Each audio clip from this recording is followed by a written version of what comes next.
श्री कृष्ण कहते हैं जो होता है सदैव अच्छे के लिए होता है। एक मालिक था, वो व्यापार करता था और उसका व्यापार बहुत ही अच्छा चल रहा था। उसका एक विश्वासु नौकर था। वो नौकर अपने काम से काम रखता था और ज़्यादा कुछ बोलता भी नहीं था। एक दिन वो नौकर काम पर नहीं आया।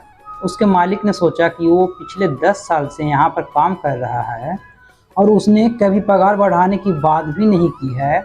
वो बहुत ईमानदार भी है। मालिक को लगा कि शायद उसे अपना पगार कम लग रहा है, इसलिए वो आज काम पर नहीं आया। ऐसा सोच के मालिक ने उसका पगार बढ़ा दिया। दूसरे दिन वो नौकर काम करने आया। उसे अजीब लगा और पता भी नहीं था कि मेरे मालिक ने मेरी पगार क्यों बढ़ा दी है। वो वैसे ही काम करता रहा जैसे पहले करता था। 3-4 महीने के बाद फिर से नौकर काम पर नहीं आया।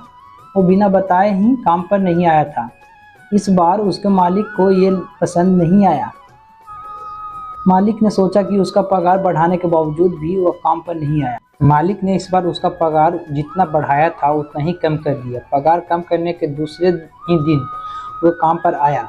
इस बार भी वो वैसे ही काम कर रहा था जैसे वो पहले करता था। ये सब देखकर मालिक को आश्चर्य हुआ कि ये कुछ बोल क्यों नहीं रहा। मालिक ने शाम को अपने नौकर को बुलाया और पूछा, पहले मैंने तेरा पगार बढ़ाया था, तब तू कुछ भी नहीं बोला। मैंने तेरा पगार कम कर दिया, फिर भी तू कुछ नहीं क्यों बोल रहा है? आखिर बात क्या है? नौकर ने बड़े ही शांति से बोला कि मालिक, पहले जब मैं काम पर नहीं आया था तब मेरे घर पर बेटी का जन्म हुआ था। उस वक्त भगवान ने आपको मेरा पगार बढ़ाने की प्रेरणा दी थी, क्योंकि घर का खर्च पहले से बढ़ने वाला था। इस वजह से आपने मेरा पगार बढ़ाया था।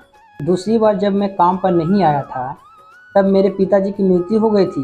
भगवान को लगा होगा कि एक व्यक्ति का खर्च कम हो गया है, इसलिए आपको मेरा पगार कम करने के लिए प्रेरणा दी। मेरे पिताजी के नसीब में जो लिखा था वो मिलना कम हो गया। भगवान जो करते हैं वो सोच समझकर ही करते हैं, इसलिए हमारे साथ जो होता है वो अच्छे के लिए ही होता है। हमें ऐसा ही सोचना चाहिए। नौकर की ये बात सुनकर मालिक ने उसे कहा कि तेरी बात बिल्कुल सच है। आज से तू मेरा नौकर नहीं पर मेरे परिवार का ही हिस्सा हो। मालिक ने नौकर की पगार दोगुनी कर दी।